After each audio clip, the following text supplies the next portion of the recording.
저는 이제 이 아이들을 이제 제 사역을 좀 얘기하겠는데요. 이 아이들을 보면서 여성, 엄마의 영향이 얼마나 큰지를 다시 중요하게 생각하게 되었습니다. 절감을 했습니다. 네팔은 사실 어느 날 자고 나면 남편이 런어웨이하고 아이하고 엄마만 남겨지는 일이, 그런 황망한 일이 허다합니다. 카이스트 제도가 없어지긴 했지만 아직도 그 우리나라 유교적인 사상보다 더 심하고 더 어둡고 더 많은 사회적으로 문제를 일으키는 그런 그 문화적인 제도가 남아 있어요. 근데 그렇지 않아도 궁핍한 생활이잖아요. 아시아에서 제일 가난한 나라가 네팔입니다. 근데 그런 상황에서 아이와 엄마만 남겨지는 거예요. 그리고 생활은 고스란히 그 엄마의 몫이 됩니다. 네팔은 도시는 한 16살이면 결혼을 하고요. 시골은 시골이 한 16살이면 결혼하고 도시는 한 18이면 이제 결혼을 합니다. 먹고 살기가 힘드니까 이제 빨리, 옛날 우리 한국에 조원 있었죠. 그렇게 이제 네팔도 빨리 보내요. 근데 이렇게 아빠 없이 엄마하고 아이만 남겨지는 상황이 되면 엄마가 무슨 능력이 있겠습니까? 엄마도 능력이 없어요. 생활을 이어갈 능력이 없습니다. 그러니까 아이를 키우지 못하거나 아이를 버리는 경우가 많아요. 엄마가 가버려요. 그럼 아이만 혼자 남잖아요.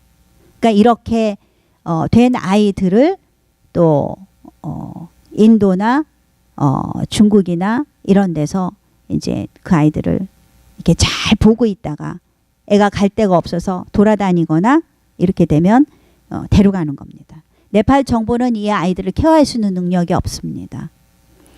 인도에서 도망쳐온 아이가 네팔 정부 경찰서에서 정말 최고로 오래 보호해 주는 것이, 딴 데로 보내지를 못해요. 데리고 있는 개인이 한 달입니다. 데리고 있다가 애가 다시 나가요. 그러면 기다렸다 다시 데려갑니다. 그러니까 헤어날 수가 없는 그 생활 바퀴입니다. 돌아가는 거죠. 그러니까 이 모든 게 가난이 빚어진 일들이에요. 우리나라가 옛날에 선교사님이 우리나라에 오셨을 때 그 일기들을 보면 세계에서 제일 가난한 나라 한국이라, 코리아라고 썼습니다. 사실 코리아도 그때 선교사님 시각적으로 봤을 때는 그만큼 가난하고 우리도 그만큼 고난 속에 있었다는 상황이죠. 네팔이 지금 딱 1960년 핸드폰들은 들고 있지만 문화적인 거나 실생활은 그런 상태입니다. 하나님께서 이 여성들에게 정체성과 자존감을 주고 깨닫게 해주고 회복되면 스스로 설 수 있도록 도우라. 그리고 특별히 자녀 양육 교육, 자녀를 어떻게 양육해야 되는지 전혀 교육이 돼 있지 않아서 무지인 상태거든요. 그 교육이 할 수 있는 그 사역의 필요성과 그 확신을 저한테 주셨습니다. 선교는 하나님께서 하시는 거고요. 저는 순종하고 헌신하는 것이기 때문에 주님이 어두운 그곳에 소망을 주시라고 믿습니다. 주님의 교회에서 아리조나 선교팀이 결성됐다는 말을 들었습니다. 아까 보니까 나바호라고 나오더라고요. 네.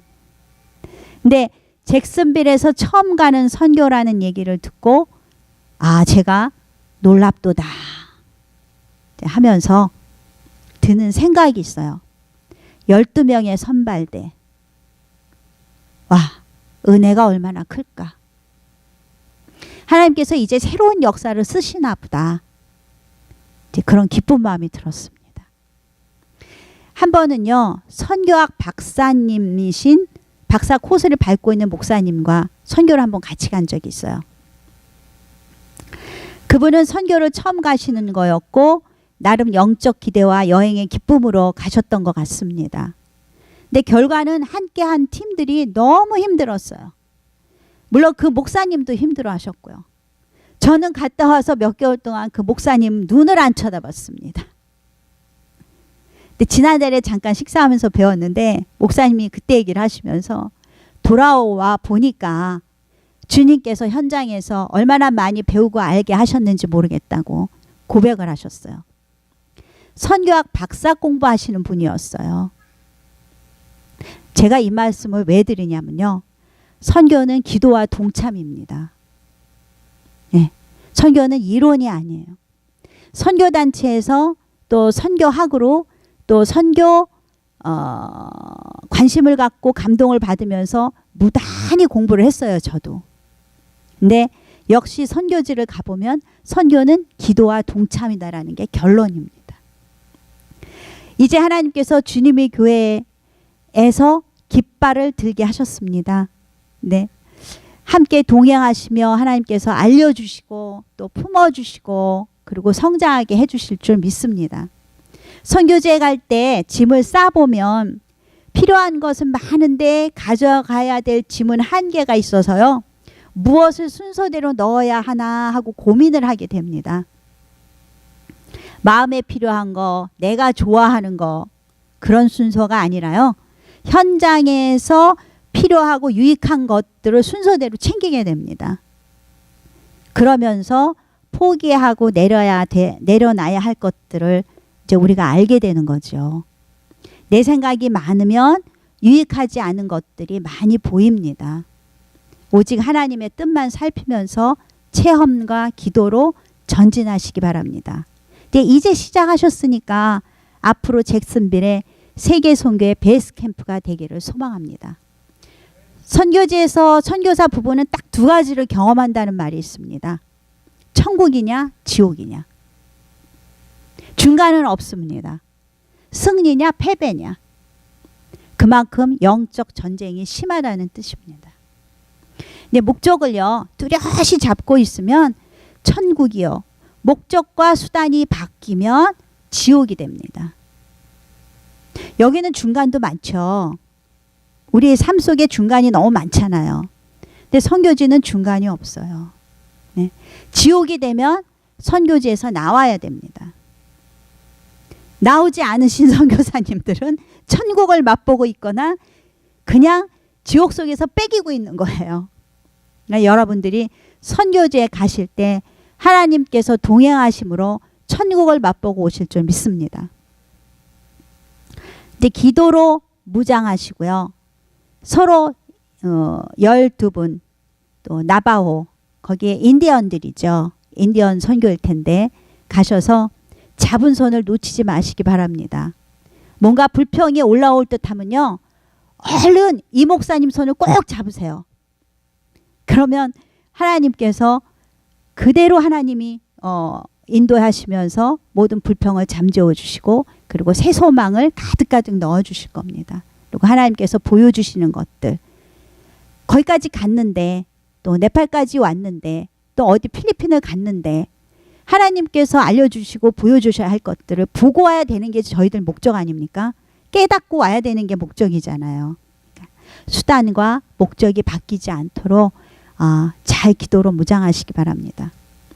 우리는 예수님이 이미 십자가에서 승리하셨는데 아직도 예수님이 십자가에 달려 계신 것 같이 신앙생활을 할 때가 참 많이 있습니다. 주님의 교회에서 이제 네팔을 품으셨습니다. 제가 이곳에 온 것이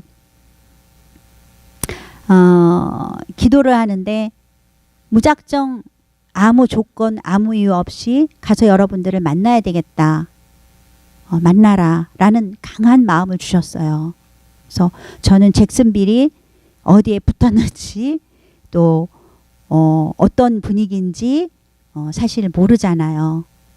그럼에도 불구하고 오는 내내 비행기 안에서 사실 2시간 자고 비행기 탔어요. 새벽에. 근데도 하나도 피곤하게 하지 않으시면서 마음의 평안함과 마음의 기쁨을 주셨어요.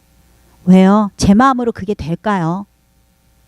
네, 이렇게 여러분과 제가 만남으로써 그리고 제가 네팔을 얘기함으로써 여러분들이 이제 네팔을 품으신 거예요. 그러니까 품으셨으면 놓치지 마십시오. 놓치지 마시고 그곳을 기억하시면서 함께 성장하는 저와 여러분, 선교지와 여러분, 주님의 교회 함께 성장하는 아름다운 동역이 일어날 줄 믿습니다.